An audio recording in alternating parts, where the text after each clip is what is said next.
Hey, remember, like 6 months ago when we were like, hey everyone, you should read The Girl with All the Gifts for our next review. Oh ho, it's so much time since. But happy Galentine's Day. Galentine's Day. Yes. Yay. Yay. For this book that features a lot of dynamic female characters. And how? And how? So, let's see. What are we drinking today? Well, in the spirit of Galentine's, we've gotten a very red, bloody-like drink. See, I was going for the spirit of, like, Greek-themed. Oh, well, that too. Greek-themed things. Oh, pomegranates. I get it. Well, maybe 6 months ago. We've invited our friend Lindsay Ribar, who many of you may remember from when Lindsay and Lissa reviewed her book. It's called The Art of Wishing, and the second one is The Fourth Wish. Go buy them. I don't know. Am I supposed to say that? You should. Go buy them. Pimp your wares. We've invited her to join us because, this is one of those books where we all liked it so much. This is going to be an otherwise really boring review unless we focus on something else. Yeah. The thing is, while I was reading it, I didn't think about structure at all because I just wanted to know what happened next. This is me contribution to the squealing about this book. Is there's nothing wrong with it? I loved it. I don't know anything about it. It was perfect. Yeah. It was awesome. Awesome. Oh me God. So, should we explain the base of it? Yeah, we should probably. What's the book about? It's a zombie book. Surprise. Yeah, which is a little weird in and of itself for me because I'm not a fan of zombie literature or zombie anything really. I think I've said this before in previous videos, but zombie stories are pretty much the guilt-free story because you can have the bad guy that you don't have to think about their motive or anything. It's about survival, so you instantly have, well, there is your drama right there. You don't have to think about it. Even though in a lot of zombie things they try to make it, well, it's not about the zombies, it's about the humans and how humanity falls apart. It takes place on this sort of like science bunker. So, while there are the mindless zombies, we also have these kids and they all children who for some reason have like mental capacity, sometimes genius level, as in the case with our protagonist, Melanie. And so basically it's like on this science camp trying to, figure out why they be the way they be. And on the one hand we have the teacher character who a woman. She's awesome. I love her. And she kind of sees them as little people, which they are. And she's the teacher and they all really like her and they like learning because they re kids. But then there are like other characters, like the sergeant. He's a huge racist against zombies and he doesn't see them as people. And then there, of course, is like the Dr. Caldwell who is just like this sort of, is like the like it's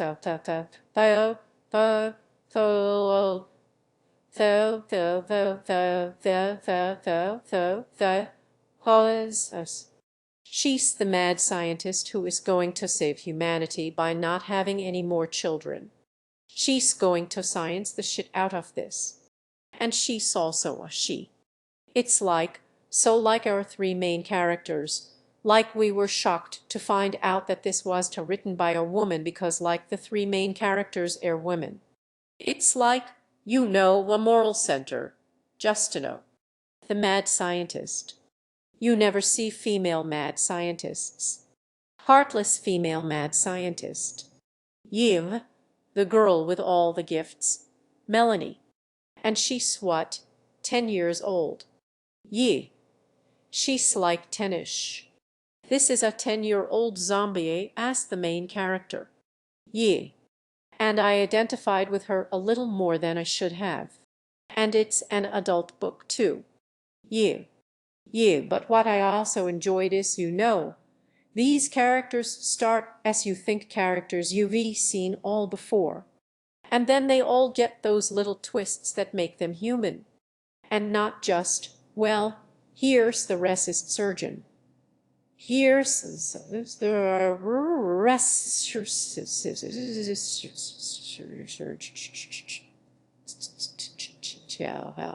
so here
and here's the mad scientist lady who's, and then our other guy who was obviously just brought in today. Well, yeah, it's like the first day on the force. It was his first day. Yeah, there's other 5 main characters. One of them is a red shirt. See, that was something I could see coming. It was like, the author clearly does not care about this story. My favorite part of that was the character thought coming too. He was like, I was kind of brought into this book today. And then he did. And he's like, I knew it. And he's so like,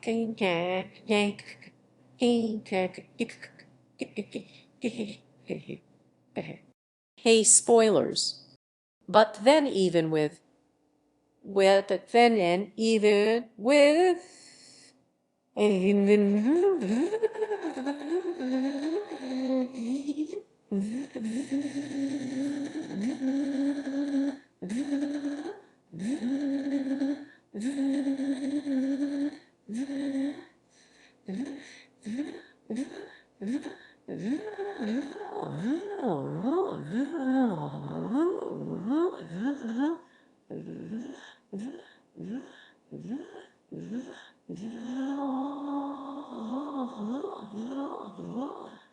a lot of character death. Justin. Or Miss Justin.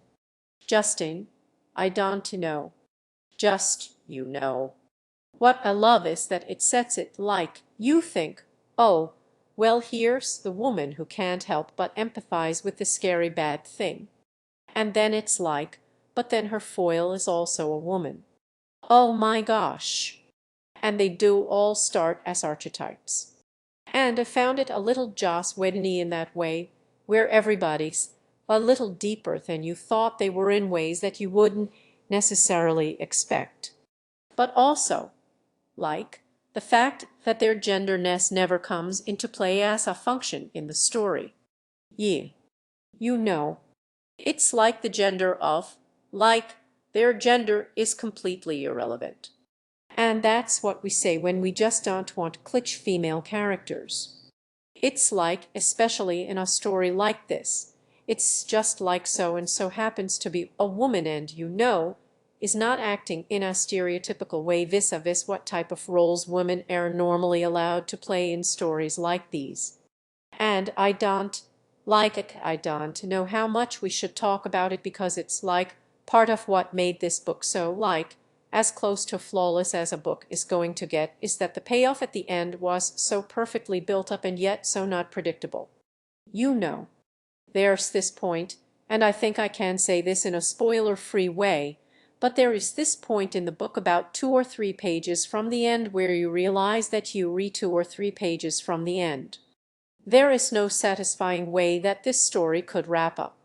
And, then it does in a way that I didn't see coming. I'm sure there's somebody out there saying, "Oh yeah, I totally saw that coming." Whatever. No, you didn't. Not only is it the perfect ending, but it also turns the entire rest of the story retroactively into a completely different story than the one you thought you were reading without making you feel cheated in the process. Yes, that kind of perfectly sums up why this went from just good adventure story. I want to know what happens next to holy shit. You know. It wasn't even a twist ending, because it wasn't. No, it wasn't at all. It was damn. Just you know. And it really does invert that whole idea of in a zombie story where, well, obviously the humans are the good, and this should survive. Reading it, I ended up comparing a lot of it to The Last of Us, which is a video game super popular. You might not have heard of it. I've heard of it. I am hip to the jazz. The things that in me mind were comparing between the two was that they were very intimate, small stories in a way, as much as there a lot of travel and there are big implications going on in the background. I found myself comparing the ending choice between our main male character in the video game versus our young female character in the book. And the book does it so much better. They do similar things. They do where there's a choice, not to get into spoilers, but there is a huge choice to make, and the implication is the doom or, say, salvation of humanity. And in the video game, I saw his choice coming. In the book, I didn't. And they recalled Hungries in this book, which that's something I'm not a huge fan of. I don't know. Well, I kind of was because I didn't go into this knowing that it was a zombie book. I was sent it by a friend, the same friend that introduced me and this other Lindsay, and she was like, "Oh, you will love this book. I'm not telling you anything about it." And so I was just like, "Me, sure," and picked it up 8 months later or whatever it was. I did the same thing. Hey. Because it was a zombie book. And the camera eye, as it were, opens the story in such tight focus that you don't actually see what's going on. You actually think that you rereading a story about this girl who's an abused captive or something like that, but it turns out they just restraining her because they afraid she ill everyone, which is a legitimate fear. You. And it slowly expands until you see what the base is and how it functions. I'm not a huge. It just feels kind of unnatural to me when we must rename things that are where if it actually happened everyone would be like, yeah, they zombies. And then they were the zombies. It's like that was one thing, that really kind of. This one. Oh. This one that I really was not wild about was the fact that the aliens were called the others. And it's just no, they'd be called the fucking aliens. It's like, come the fuck on, I haven't actually read that. I didn't know. Yeah, they read just like, oh no, it's an other. It's like it's an alien. You would not say an other. Yeah. It's like you would either name the species or you would call it a fucking alien. That's kind of how we felt about the Hungries. I am like, you would either give it a species name or you would call it a fucking zombie because that's what it is. I did actually. I thought of Feed by Mara Grant, which is me all time. It's up there. It's up there. Hey, There it is. My all-time favorite zombie horror series. If you want zombie comedy, My Life is a White Trash Zombie by Dina Rowland. Go read it. But zombie horror series, that one, they have all of the references. All the references that we do. Everybody cites Dawn of the Dead as the quintessential zombie movie because that's the mythology that's closest to what actually happened. As a result, everybody in the next generation of kids is suddenly named George after George Romero, the savior of humanity who taught us how to fight zombies. But we don't really get that in The Girl with All the Gifts. They re-hungries and they re-totally new for some reason. I mean, for me it would work if we were just referring to the children that way because not wanting to say the zombie word in front of them in case they pick up on it. Yeah. I could see it being a code within the book, or to differentiate them from the adults who are the needless zombies. But that's not the case. Yeah. Part of the reason we being so vague about it is we know there are people who haven't read it. Normally we'll talk spoilers, but I don't want to with this book. Yeah. So definitely if you haven't read it yet, go out and read it. Go. Go forth. Enjoy it. Come back to the comments. Tell us what you think. If you haven't read it, come to the comments. What did you think? If you haven't read it, beware the comments. But gush with us once you come back and read it. That was me main takeaway with this book. I'd never seen such a perfectly set up ending that was not predictable. And I feel like even in saying that, it's kind of spoilery, but it is what it is. Don't worry. Just go for the ride. You going to love it and then you going to cry. And then if you like us, you going to be like, I'll never write anything as good as this. Yeah. Well, and then you go to your computer and you delete everything you've ever written and you start burning manuscripts. Nope. Nope. I literally did that. How did you know? 'Cause I bought it. It's like I'm canceling me contract. I'm not doing this anymore. I am back. Well, speaking of other books, would you like to recommend next week's book? I would. I would. Where is it? Behind the iPad. The next book that I don't think I'm reviewing, but I would if you guys would have me back. Oh yeah. It would be like another gush fest. Oh yeah. Totally. Is me favorite book of 2014 that wasn't written by a friend of mine. Although if you King and you watching this and you want to be me friend, let's totally make that happen because holy shit.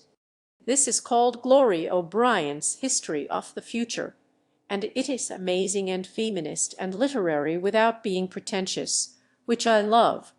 Yee, it's a gorgeous, gorgeous book. Okay, so for the one after that, we're going to put it up to a vote. Based on your suggestions on Twitter, we were going to do some graphic novels. Believe it or not, there is no Transformers in here. Next time. Maybe one day. Yeah.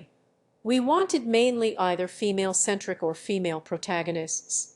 We only asked for ones that had trade paperbacks out just so it could be more book-like. So here are your three options.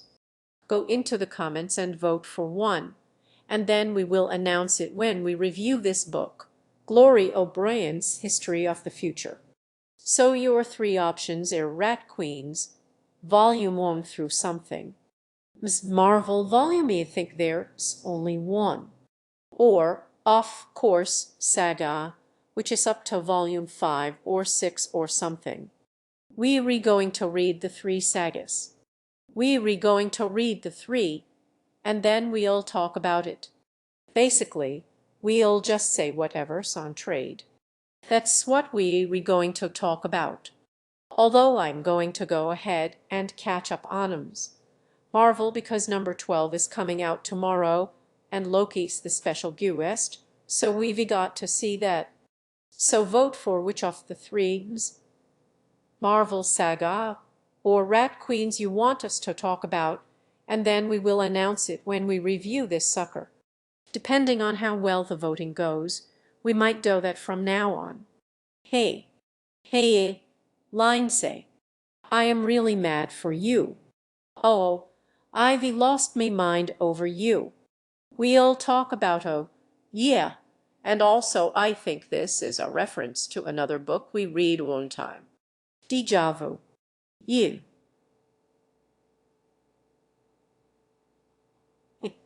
You should talk about our book one day. Oh me God, yes. This is from me to you. Which also, by the way, of course, keep sending us your comments about what you want to see in a live-in book two of the Viridian Saga, as we are now fleshing out the outline for realsies. Yes, we are for realsies. We reworking on it, I promise. All right, well, thank you so much for joining us. Other lines say, thank you for having me and for the drinks. I am going to take this faster. I'm savoring it. And so we look forward to your comments, and we will see you next time. We'll see you next time.